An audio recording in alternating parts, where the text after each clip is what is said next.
Recently, we activated the project Standing Tall. It's a project that is meant to document the experiences of those living with sickle cell in an interview of how they feel and how people have been treating them. I noticed that certain people would look at them as a disease. They would see them and not see a human being. Some would say they see a walking corpse. Some would say they see a spirit. But are they not human beings though? These are people that have normal life. They have grown up to be adults on their own, and they have potential to be great. I mean, if Neymar can be great, if Neymar with his condition can play football and be a great player, then who can't? I have never seen them as people that have a condition. I have always seen them beyond the condition.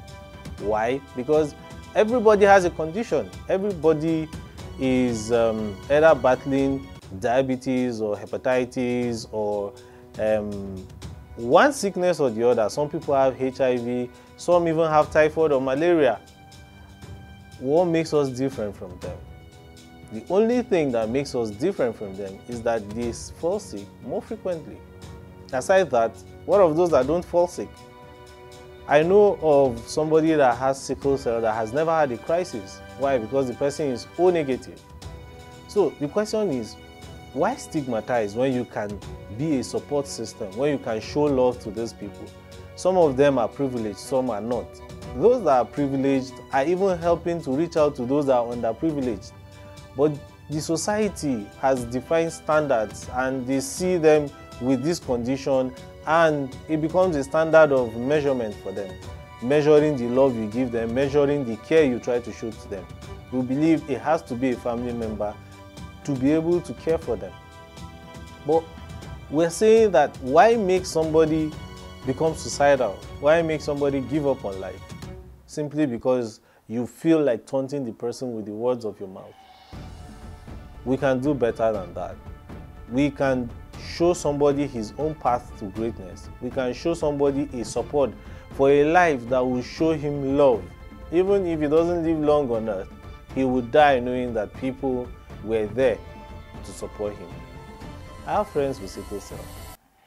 I've never seen them with the impression that they have a condition. You know why?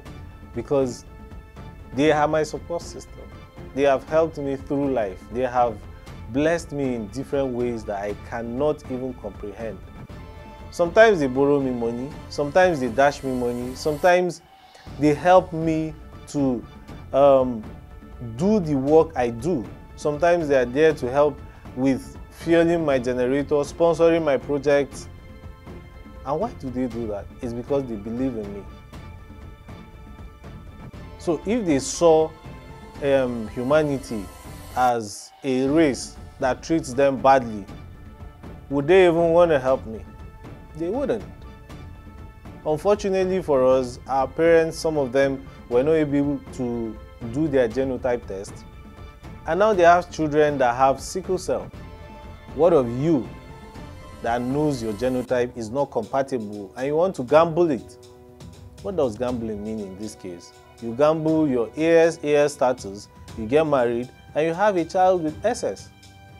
And this child cannot choose to undo whatever the parents have brought him forth to. The subjection of how the society treats this person.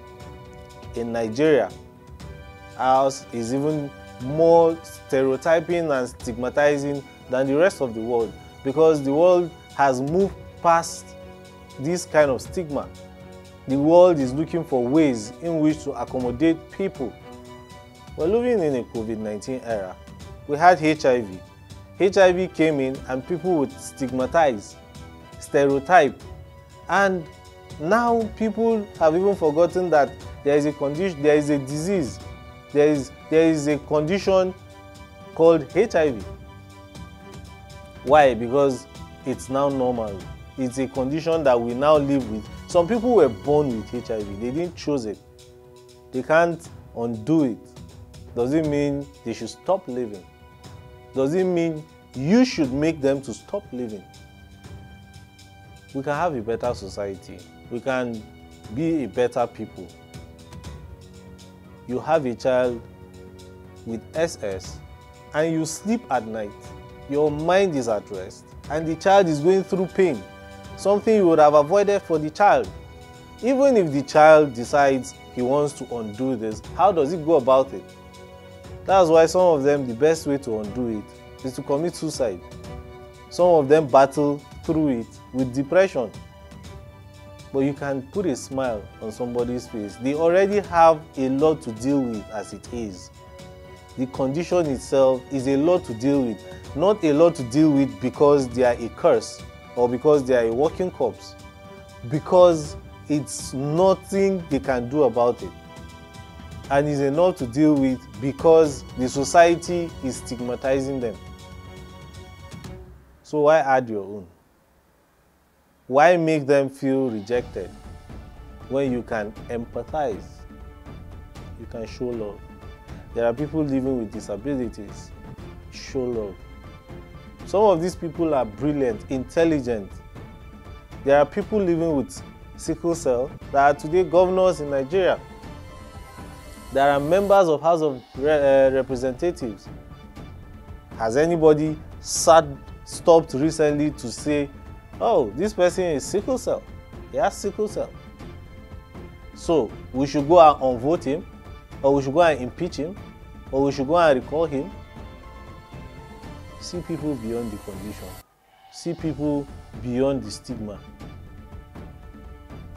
We can be a good society. Somebody around you is looking for that love. So, Standing Tall is basically a project that we decided, okay, it's better you hear whatever experiences these people have been through or whatever they have to say to you and see where you stand. Do you want to show the love, or you want to keep showing the hate, or you want to keep showing the stigma? I make movies that will make me happy, but I didn't choose to be a male. You didn't choose to be a female. Likewise, they didn't choose to have sickle cell. That is the reality of the life they live. And that's why you should be able to show love. You should be able to treat them as human. Because as human beings, the only condition we have is life. Today you might be alive, tomorrow you're dead. What will your legacy be? Imagine if some of these people were your siblings. Imagine if some of these people were your girlfriends, your boyfriends, I know some people would even say they can't date any of them because according to some people, they won't even last long to make the relationship flourish. It may occur to you that some presidents were given birth to by a sickle cell mother, and now they are great, they've told their story, they've lived their path. It's now left for you to be able to choose how you want to affect your own generation. You can even go to some of them with ideas and they will help you actualize it. I know a friend called Nankak, she's an architect. I know a friend called Lekmak, he's a psychologist. I know a friend called Joy, she's a counseling psychologist. I have a friend, Awaita, she's a screenwriter. I know Seken, he's an amazing guy. And I know Fatih, she's a historian. Around you, how many people that share some of these professions that are great people, that have affected your life?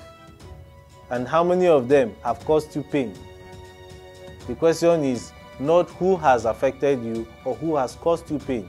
The question is, do you have people around you that are sharing the same profession and have affected your life in one way or the other? Success is what you make of it. You can choose how to be successful, and you can choose how to inflict pain. You can choose how to be a human being. Being human does not require anything. It doesn't have a criteria.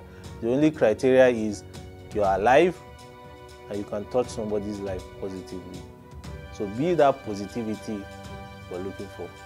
Okay, my name is Alpha, Biabong Edward Alpha. I'm a filmmaker. I am a producer, basically. Be human.